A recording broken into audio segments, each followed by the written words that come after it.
शांतिपुर गांव की सुबह अक्सर पक्षियों की चहचहाहट से होती थी, लेकिन शांति देवी के लिए हर सुबह एक नई जंग की तरह थी। वो अपनी फटी हुई चटाई से उठी। उनकी पीठ में तेज दर्द था। उन्होंने भगवान की एक पुरानी तस्वीर के आगे सिर झुकाया। उन्होंने अपनी टोकरी उठाई। शांति देवी रेंगते हुए कदमों से किशन के खेत पर पहुंची। किशन वहां बैंगन की सिंचाई कर रहा था। अरे राम राम शांति काकी, आज तो आप सूरज निकलने से पहले ही आ गईं। रात को तो सुना था कि आपकी तबीयत बहुत नासाज है। इस उम्र में इतनी भागदौड़ ठीक नहीं है काकी। क्या करूं बेटा किशन, ये पेट की आग बड़ी जालिम होती है। कल रात तो लगा था कि शायद आज की सुबह नहीं देख पाऊंगी। पूरा बदन ऐसे तप रहा था जैसे चूल्हे की आग हो। पर अगर आज घर पर बैठ जाती तो कल के लिए नमक और रोटी का इंतजाम कैसे होता। बुढ़ापे में मौत से ज्यादा भूख का डर लगता है। काकी, आप तो सच में तप रही हैं। आपका माथा तो अंगारे की तरह गर्म है।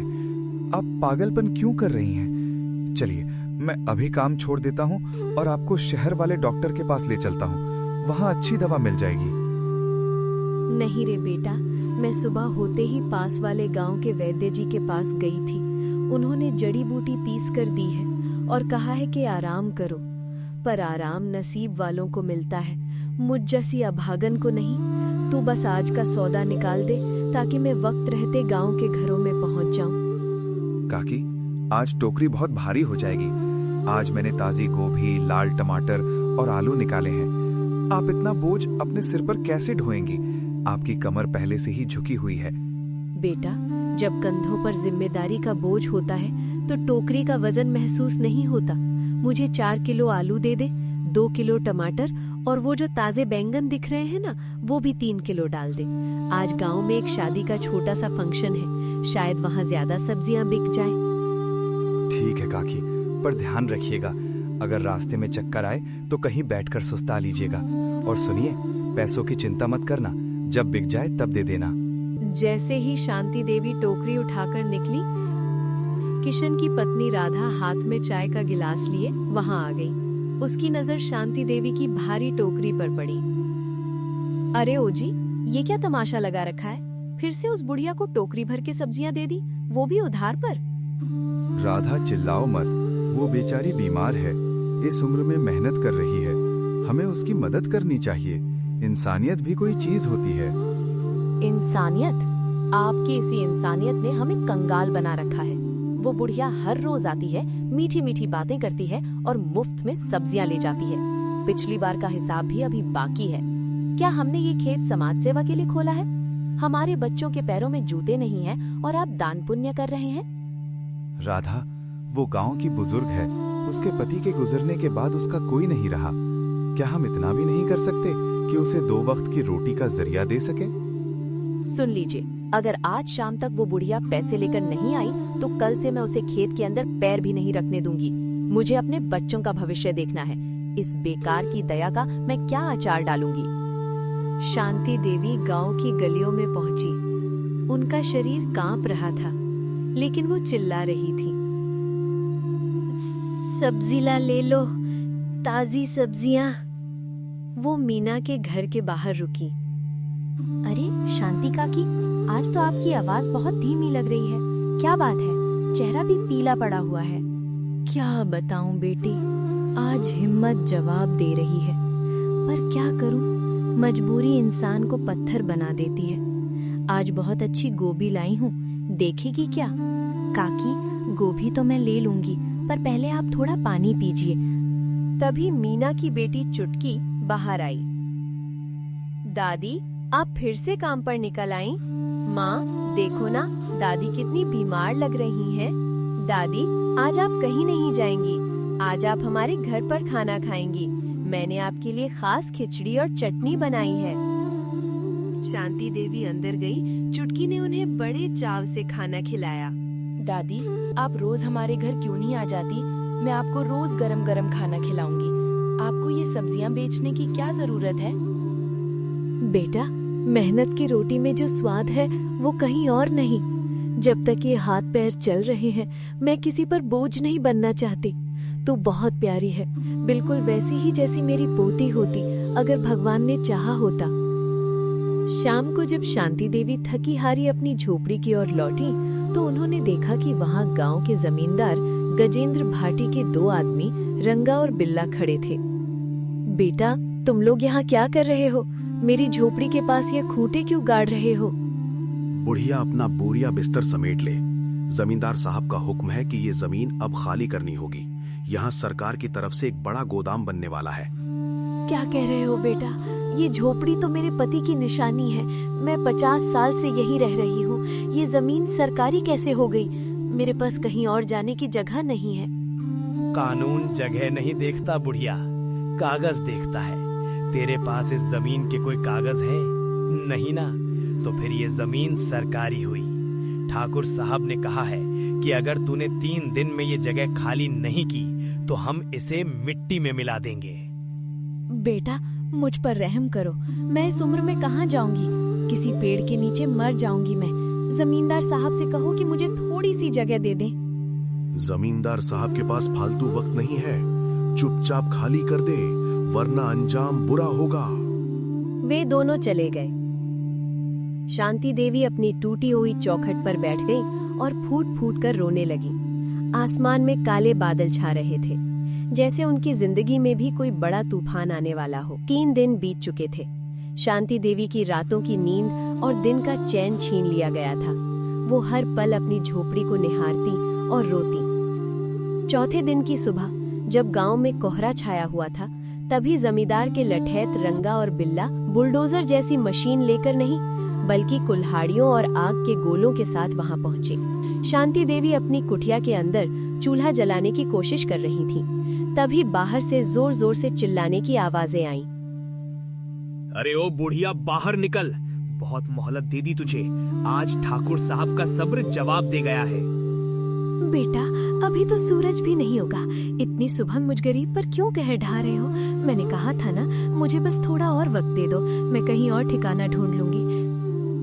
वक्त खत्म हुआ बुढ़िया। तू प्यार की भाषा नहीं समझेगी। ये देख कुल्हाड़ी, आज तेरी इस घास फूस की छत को हम जमीन में मिला देंगे। नहीं, इसे मत छुओ। इसमें मेरे पति की यादें बसी हैं। अगर इसे तोड़ना है तो पहले मुझे मार दो। मैं इस उम्र में, इस ठंड में कहाँ जाऊंगी? अरे देख क्या रहा है? शुरू हो जा। ठाकुर साहब शहर गए हैं। मजदूरों ने बिना सोचे समझे दीवारों पर प्रहार करना शुरू कर दिया। शांति देवी जमीन पर गिर पड़ी और रोने लगी। मिट्टी की दीवारें गिर रही थीं और शांति देवी का दिल टूट रहा था। शोर सुनकर मीना, चुटकी की माँ, वहां दौड़ती हुई आई। उसने देखा कि शांति देवी धूल में सनी हुई जमीन पर पड़ी रो रही हैं। अरे, ये क्या अनर्थ हो रहा है? छोड़ दो इस बेचारी को। तुम लोगों को शर्म नहीं आती?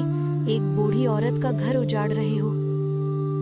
ए मीना, बीच में मत बोल, वरना ठाकुर साहब तेरे घर का पानी भी बंद करवा देंगे। ये सरकारी काम है, हट जा यहाँ से। काकी, आप हिम्मत मत हारिए। आप मेरे साथ चलिए। हम अभी के अभी जमींदार जी के घर जाएंगे। वो इतने भी पत्थर दिल नहीं होंगे।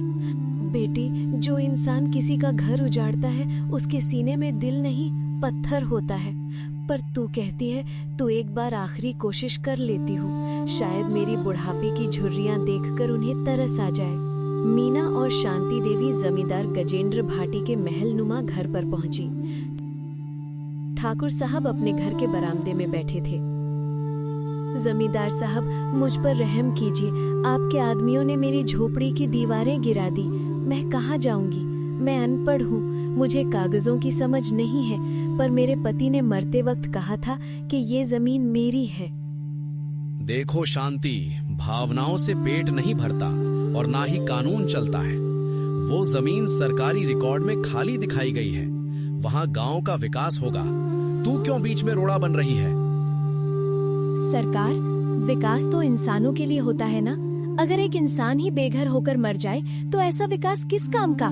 काकी को कोई और छोटी सी जगह दे दीजिए गांव में। मीना, अपनी हद में रहो। तुम एक मामूली किसान की पत्नी हो, मुझे मशवरा मत दो। शांति, अगर तूने आज के आज वो जगह खाली नहीं की तो जो बची कुची दीवारें हैं उन्हें मैं आग लगवा दूंगा। जाओ यहाँ से।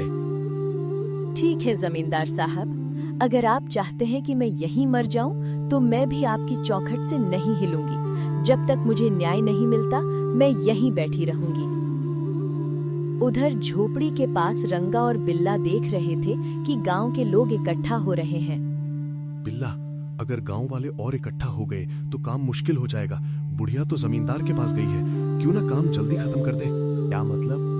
मिट्टी खोदने में घंटों लगेंगे। माचिस जला और इस फूस में आग लगा दे, राख को साफ करना आसान होगा। जैसे ही बिल्ला ने माचिस की तीली जलाई, पूरी झोपड़ी धू धू कर जलने लगी। आसमान में काला धुआं फैल गया। शांति देवी और मीना वहां पहुंची। सब कुछ राख का ढेर हो चुका था। नहीं, मेरा सब कुछ जल गया। हे भगवान, तूने मुझे उठा क्यों नहीं लिया? मेरा संसार उजाड़ दिया इन जालिमों ने। तभी किशन वहां से गुजर रहा था। उसने देखा कि शांति देवी राख के ढेर के पास बैठकर अपना सिर पीट रही हैं। काकी, ये क्या हुआ? ये आग कैसे लगी? किशन भाई, जमींदार के आदमियों ने जानबूझकर आग लगाई है। उन्होंने काकी को सड़क पर ला खड़ा किया है। बस बहुत हुआ। अब तक हम डरते रहे, इसलिए इनका हौसला बढ़ा।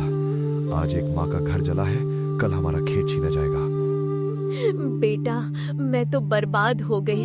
अब मेरा कोई नहीं है। काकी, ऐसा मत कहो। अब आप अकेली नहीं हो। ये पूरा गांव आपके साथ खड़ा होगा। हम सरपंच जी के पास चलेंगे। अगर जमींदार ने आग लगाई है तो उसका हर्जाना भी वही भरेगा। हाँ काकी, मुझे माफ कर देना। मैं हमेशा आपको उधार के लिए टोकती थी, पर आज इन लोगों ने जो किया है वो पाप है। चलिए, हम सब आपके साथ हैं। किशन, मीना और राधा ने गांव के हर घर का दरवाजा खटखटाया था। देखते ही देखते गांव के पुराने बरगद के पेड़ के नीचे एक बड़ी पंचायत जुटने लगी। शांति देवी राख से सने कपड़ों में एक पत्थर पर बैठ ताक रही थी। गांव के सरपंच रमाकांत, जो अपनी निष्पक्षता के लिए जाने जाते थे, पंचायत की गद्दी पर बैठे। तभी जमींदार गजेंद्र भाटी अपने लठैतों के साथ बड़ी शान से वहां पहुंचे। सरपंच जी, ये क्या तमाशा है? सुबह सुबह मुझे यहाँ क्यों बुलाया गया है? मेरे पास फालतू के झगड़ों के लिए समय नहीं है। ठाकुर साहब, मामला फालतू नहीं, बहुत गंभीर है। एक बेसहारा बुजुर्ग महिला की झोपड़ी जला दी गई है। गांव वाले कह रहे हैं कि इसमें आपके आदमियों का हाथ है। झूठ, सफेद झूठ है। ये वो सरकारी जमीन थी, बुढ़िया को खाली करने को कहा गया था। शायद चूल्हे की चिंगारी से आग लग गई होगी। इसमें मेरा क्या कसूर? झूठ आप बोल रहे हैं ठाकुर साहब। मैंने अपनी आंखों से रंगा और बिल्ला को वहां से भागते देखा था जब धुआं उठ रहा था, और आपकी धमकी तो पूरी दुनिया ने सुनी थी। हाँ सरपंच थी, कल जब मैं काकी के लिए खाना ले जा रही थी, तब इन लटैतों को वहां मिट्टी का तेल छिड़कते देखा था। उस वक्त मैं डर गई थी, पर अब नहीं। अब तक चुप बैठी शांति देवी अचानक खड़ी हुई। उनकी आंखों में आंसू नहीं, बल्कि एक अजीब सी चमक थी, सच्चाई की चमक। जमींदार साहब, आपने मेरी झोपड़ी नहीं जलाई, आपने अपनी इंसानियत जलाई है। आप कहते हैं मेरे पास कागज नहीं है, चलिए मान लिया, पर क्या आपके पास उस भगवान को दिखाने के लिए कोई जवाब है जिसने हम सबको बनाया है? मैंने 50 साल उस मिट्टी की सेवा की और आपने एक पल में उसे राख कर दिया। चुप कर बुढ़िया, अपनी औकात में रह। चुप रहिए ठाकुर साहब, ये पंचायत है, आपका दरबार नहीं।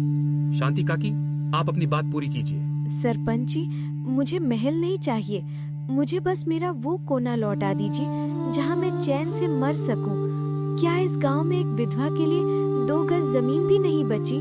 सरपंच ने गांव के अन्य पंचों से मशवरा किया। गांव के लोगों का गुस्सा बढ़ता देख ठाकुर गजेंद्र के चेहरे पर पसीना आने लगा। उसे लगा कि आज मामला उसके हाथ से निकल रहा है। अपमान आपने उस माँ का किया है जिसने सबको सब्जी खिलाकर पाला है। पंचायत का फैसला ये है कि ठाकुर गजेंद्र भाटी अपनी निजी जमीन में से एक हिस्सा शांति काकी को देंगे, और सिर्फ जमीन ही नहीं, अगले 15 दिनों के भीतर वहाँ एक पक्का कमरा बनवा कर देंगे, जिसका सारा खर्च ठाकुर खुद उठाएंगे। और सरपंच जी, जब तक घर नहीं बनता तब तक काकी कहाँ रहेंगी? तब तक काकी जमींदार के अतिथि गृह गेस्ट हाउस में रहेंगी और उन्हें ससम्मान भोजन दिया जाएगा। क्या गाँव वालों को ये फैसला मंजूर है? नया घर बनकर तैयार था, छोटा ही सही पर पक्का और सुरक्षित। काकी, देखिए आपका नया महल। अब ना तो बारिश का डर है और ना ही आग का। और काकी, अब आपको सब्जी बेचने के लिए मीलों दूर नहीं जाना पड़ेगा। हमने तय किया है कि आप इसी घर के बरामदे में अपनी छोटी सी दुकान खोलेंगी। हम सब यहीं से सब्जी खरीदेंगे। और दादी, अब आपको रोज खिचड़ी बनाने की जरूरत नहीं है। मैं रोज स्कूल से आते वक्त आपके लिए कुछ न कुछ लेकर आऊंगी।